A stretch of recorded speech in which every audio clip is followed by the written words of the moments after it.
Hi everyone, welcome to LeapScholar live stream. I'm Rashi Varshne, your host today, and we are going to talk about high-paying jobs in Australia. And to talk more on that, we have Sam Sharma who will, talk more about this topic. So Sam came to Australia in 2006 as an international student and completed his Masters of Accounting course from Central Queensland University, Melbourne. He did work in the accounting field for a while, but didn't enjoy it much. So he made a career change and started working as a professor in international college. Ever since 2010, he has been working in the international education industry as a trainer and has been enjoying the company of international students. He has taught more than 1,000 international students so far in his classes.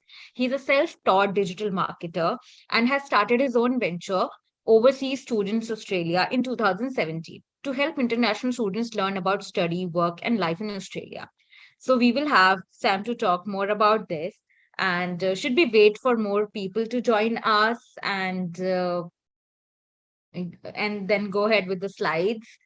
Uh, Maybe Sure. everybody can introduce Yeah, themselves. Where are they from? Where they have joined from? And then we can start with our topic of the day: high paying jobs in Australia.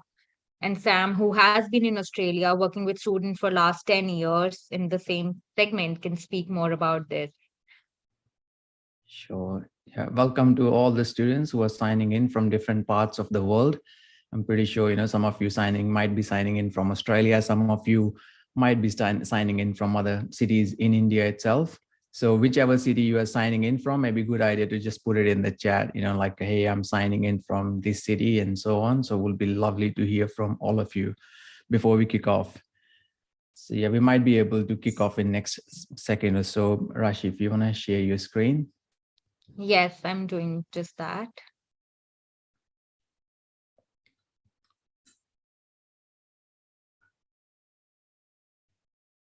Cool. Thank you. Thanks for the introduction as well, Rashi. I appreciate it. Yeah. So as Rashi said that I've been living in Australia for last 15 odd years, and I've got some experience working in the industry. And I've been working, like as a trainer, as a coach sort of situation, or in industry as well, to train international students in different fields. Majority of it is in marketing field itself. So yeah, we'll be kicking off with this topic on how to get high paid jobs in Australia. So this is something that many students are very curious about, that how can I land in a really good paying jobs in Australia? Is it possible for international students to get high paying jobs? I would definitely say yes, it is possible. It's not like no one has done it before. So if you have the will, if you have the plan in place, and the things and the tips that I'm going to give you, if you follow these tips, there's very likely chance that you will end up getting these high paid jobs. Obviously, don't expect them to be coming right away after your graduation. It might take a little bit of time, but it's certainly a possibility for international students to get these high paying jobs. So yeah, we'll move to the next slide, where we'll talk about some very important, interesting number that you might need to know about, which is unemployment rate in Australia at the moment. So you can see this graph. It's been there for last, few years and so on. So what we are seeing here, that comparative to like last in the graph, it's only around 10 years or so, but in it, as per the statistics, around 30-40 years, this number has been the lowest number in Australia. 3.5% unemployment rate in Australia. What this tells you is that there's plenty of job opportunities available, not only these high paying jobs, but any sort of casual part-time jobs as well, which are very important for international students. Obviously they need to pay their bills and stuff, so it's very important that you know these numbers, because the higher this number is, it's not really that good. But looking at the graph, you can tell that the unemployment rate has been very low, which means there are plenty of job opportunities available out there, and students are scoring the jobs within few days after arriving into Australia. So that's a very good news. Now, coming back to our topic, right? The topic is about how to get these high paid jobs in Australia. So If we look at the tip number one, which will be the next slide we have, which is networking. So the number one tip that will land you jobs in Australia, high-paying jobs in Australia, is through networking. I have talked about this in the past videos as well, but this is without a doubt that you need to know the people in the industry. You need to build your network in order to score these jobs. So there is saying in Australia, and goes around in the world as well, it's not about what you know, it's about who you know. So if you can build that network where you have a relationship with the people in the industry, the people you know about, that can really help you land really high paying and good jobs in Australia. I'll give you an example from my own personal experience. I haven't applied for any job in the last few years. I have switched a few jobs, but I've not applied. I haven't gone to those popular websites on Seek and LinkedIn to look for jobs. All the jobs that I have been getting are basically through the network, through the people I have met, and they have messaged me on different social media platforms, through emails, and they have basically asked me like, hey, you would like to work in this sort of job role, we are looking for a person and you can come for an interview, or we have worked with you in the past, we know you well, so you're welcome to do it. So first, very important is networking. So we'll move to the second tip as well. And before we do that, I think a moment here. Yeah, sure. I'll just take a moment here. And, I just want to remind our viewers today that, we will be taking their questions live after Sam is done with his, insights and session. And meanwhile, if you want one-on-one counseling, LeapScholar provides you that. So we help you with university shortlisting, application filing, SOP and LOR editing assistant, visa processing, free IELTS coaching, and so on. So you can also, you can scan this QR code. And while you're scanning the QR code, maybe we can take some questions from the chat. Okay, so we have people, asking various industries that could be, relevant to Australia. So some people are asking, is how's animation industry in Australia? Is it recommended? Yeah, animation industry is certainly like one of those industries where it's booming sort of industry as well. People are there lots of, especially in either in marketing or in other in film industry and other industries that Australia is investing money into. So there are opportunities available in the animation industry. So yeah, definitely it's a good industry to look into as well if you would like to come and study for that sort of a course. Sure. So I'm sure people have scanned codes for scheduling one-on-one counseling. So we'll move ahead and, go back to our topic, high-paying jobs in Australia. And yeah, over to Sam. All right, thanks for that, Rashi. So moving on to the second point. So after networking, one of the other things you need to do is build your personal brand.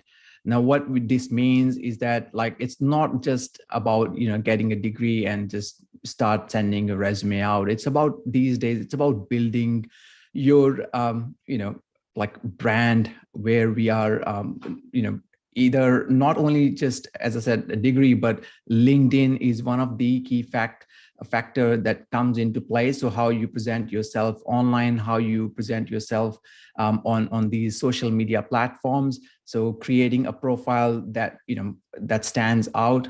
You should spend a little bit of money on getting a nice sort of photos for yourself. I know it's just an important thing to have these days. So that's another thing you can build.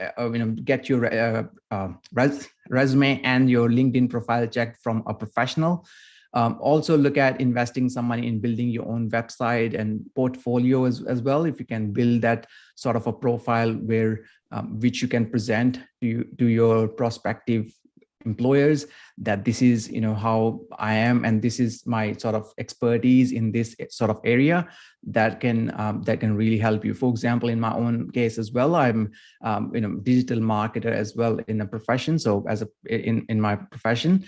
And it's important that we kind of build that sort of brand with ourselves. So we go out and build that by presenting ourselves as an expert in the industry or the place we are going to work in. So that's number two.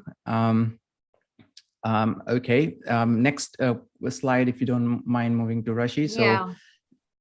the next thing is about how to sell yourself, which is how to basically market yourself in the industry. So there are a few things. Again, when you're going for an interview, people, the first thing is, the first impression is the last impression. People will like to actually look at you as a person and as an individual, how you present yourself when you are going and meeting them. So make sure you nicely dress, and when you're going for any sort of an interview, because it's, like as I mentioned, it's a first impression counts a lot. Then apart from that, you also need to, the way you communicate will be very important, right? So when you go and sit in front of the interviewer, the way you sit down, the way you talk with them, what you should be doing also is trying to make a common ground with any person who's taking your interview. So think about it like how you can build that relationship while if you are in an interview. So for example, if I'm going for an interview, my usual thing to do is look for the things that are, this in that room. There may be some common things, like for example, if this person likes cricket, I like cricket as well. So try to find common ground, try to talk about that as well if possible. Then that helps you to land that sort of a job role as well. So you should know how to, communicate, how to present yourself in front of others when you're meeting in person or even online as well. And last but not the least, we'll move to the last slide as well, and then we go toward the questions from the audience as well, because I'm pretty sure there are a lot of questions that are coming around from the audience. This is really important. Now, upskilling. So what is upskilling? Is basically getting more skills. Gone those days when we all just have a university degree and that's it. That's the end of the story. These days, you need to upskill yourself regularly. So I have finished my degree back in 2008-9. And now since then, I've moved into different industry and stuff. But every year I do short courses in order to keep myself up to date with what's happening in the industry. And while you are studying, while you are still studying, it is a good idea if you really, like into the industry you are studying into, it is recommended that you take some short courses, certifications. Or doesn't mean all of them have to be paid courses. You can take some free short courses as well in order to upskill yourself. So, it's important. And if you are looking at the competition, most of the other students who will be in the same situation like yourself, like doing the same course and degrees, what's the difference between you and them? Right? If you don't have any experience, you're starting from zero. So how do you create a point of differentiation between you and other students? Because they're going to be competing for the same sort of jobs like yourself. So you can take some short courses, some certifications that can help you to stand out and looks good in your resume, but it also helps you to learn the important skill set for your job, for the prospective jobs. Just a quick example will be like, let's say you're studying marketing courses. Okay, let's say you're doing masters of marketing. In order to, like while you're doing this course, while doing your master's degree, you might undertake some short certification, like in social media marketing or in digital marketing or in SEO. So having all these certifications can actually help you when you go out and start looking for a job and showing your resume and say, look, I've done these things as well, not just a degree. I'm not waiting for my degree to finish. I'm actually taking, steps ahead of time in order to score that sort of a job. But in the long run, if you really want to score a high paying jobs in Australia, upskilling, getting regularly like, new certifications and courses is a must. So that's pretty much it from my side. Hopefully you guys got some value in these few slides. We're going to be taking some questions in regards to how to score high paying jobs or some other questions as well. So yeah, I'll wait for Rashi to, ask away all those questions. Right, right. So there are too many questions for you, Sam. Shivani is asking. So Sakib is asking, he's from Bangladesh and he wanted to know about aerospace engineering job opportunity in Australia.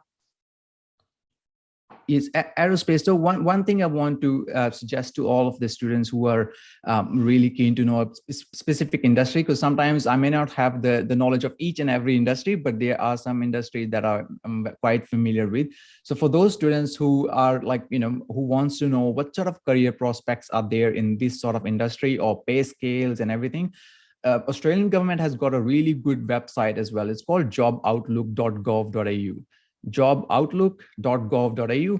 So it's a good website to go on and check each profession, like any specializations and all those specific job roles and the pay rates and the qualification required for these things as well. Aerospace engineering, yes, another booming sort of industry. As you know, the air travel is going to get busier and busier few in the coming years, because more people like to travel around the world, and which means more sort of planes in the air. So definitely another industry that's promising, and that we can hope there will be plenty of job opportunities in the future for those people working in this industry. Right, right. Sam, also there are some questions like Jepal is asking that, he has an education gap of 9 years after 12th and he doesn't have a work experience. So is PG study possible in Australia for him? Oh, first thing first, if you've done year 12, then you might have to do your bachelor's first, right? Like postgraduate will come after anyways.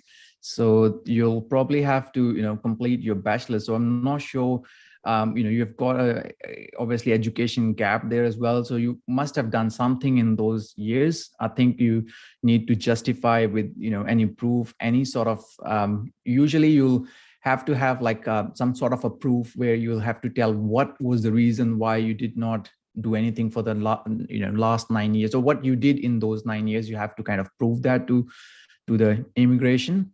Again, I'm not a visa expert, but yeah, that's what I would think as well. Like if I'm applying, I have to prove that to the person, to the immigration, that look, this is what I did in the last 9 odd years.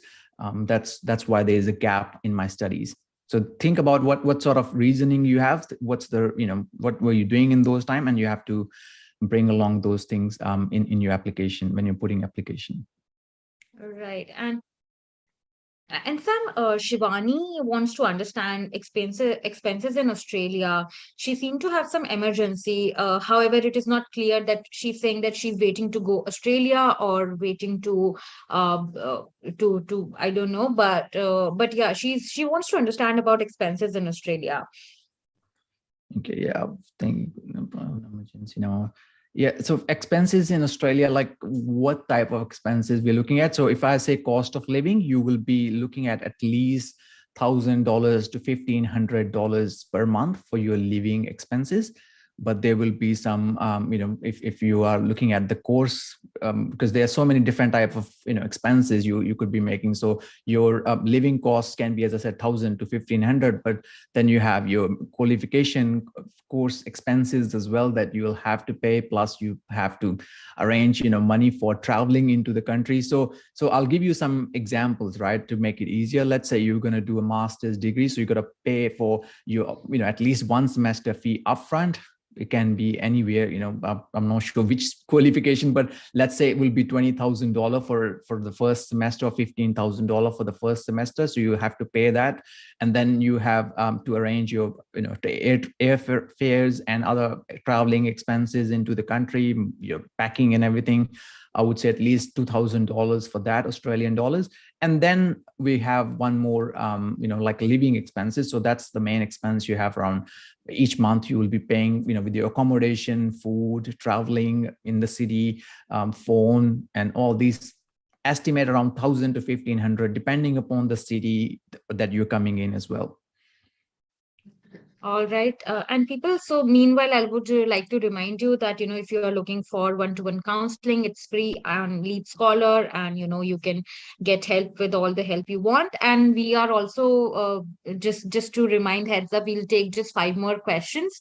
So yeah, type down your questions and we'll club them together and ask them. So Sam, also, a lot of people are also asking about, career in finance. And in fact, Sunny is asking, how about CPA Australia for Indian CAs?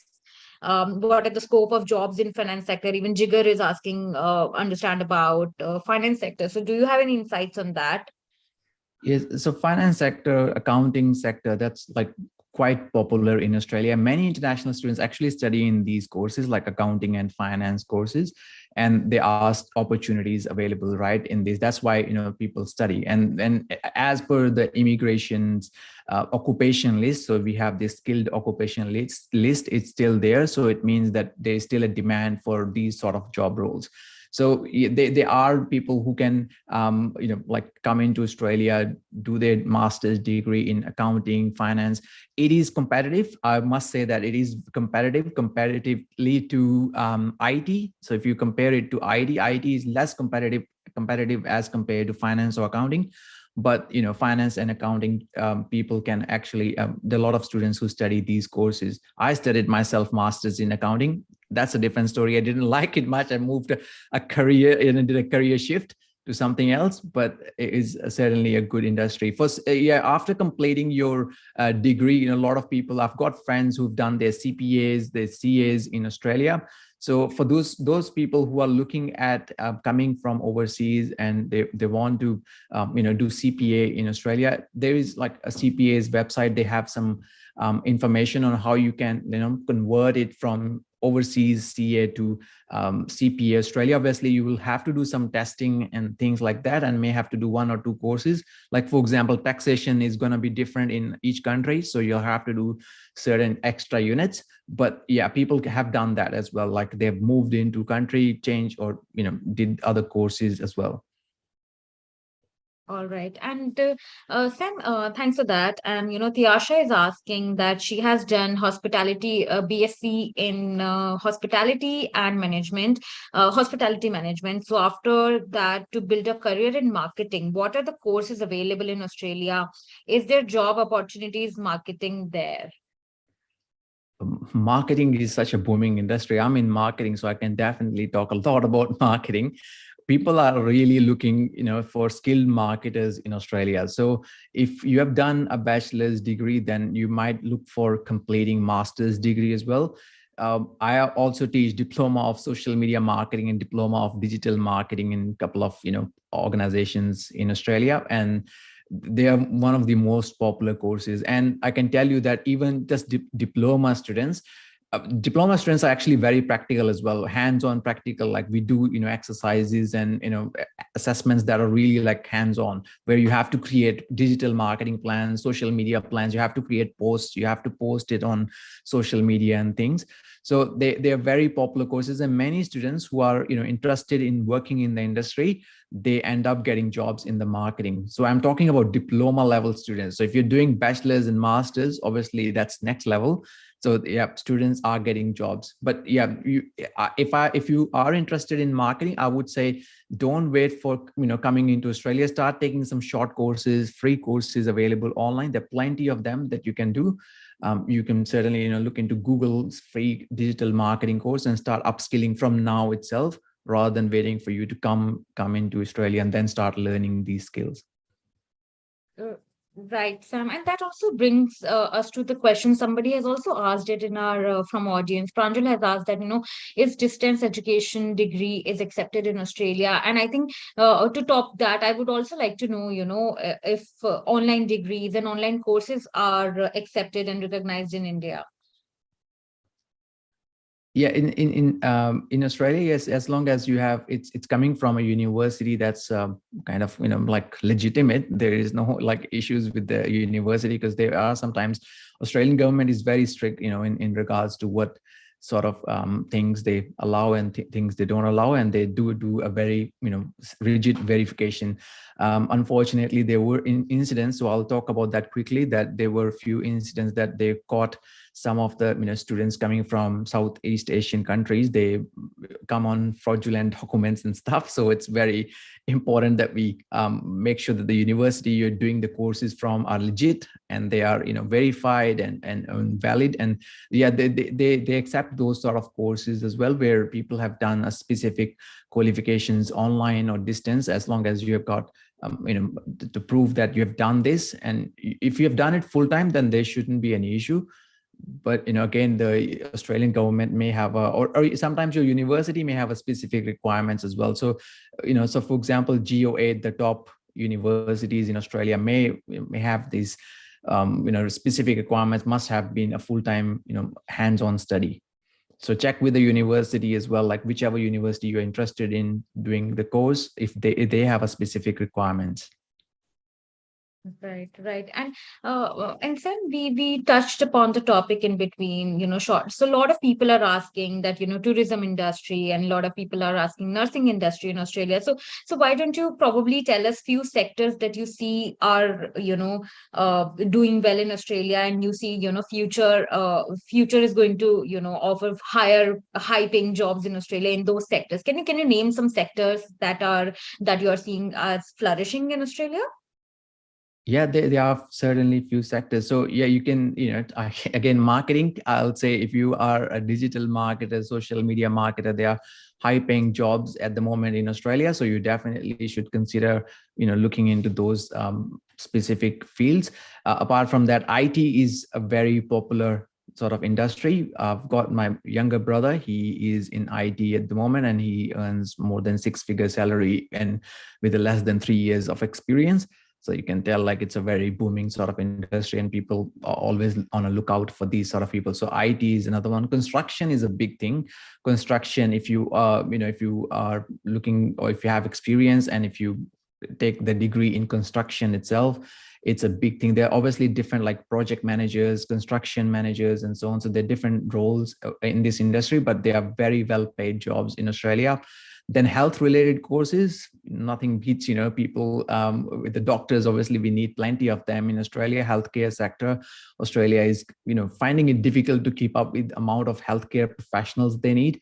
And, of nurses as well, they can easily reach six-figure salary in Australia. But, doctors, they just are next level.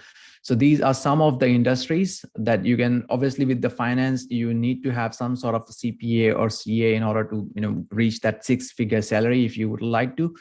But there is certainly no stopping, So yeah, these are, I think there will be few industries you can look into easily. IT, you have your construction, you have your these marketing sort of job roles, health related roles that are really, really popular and high paying jobs in those industries for sure.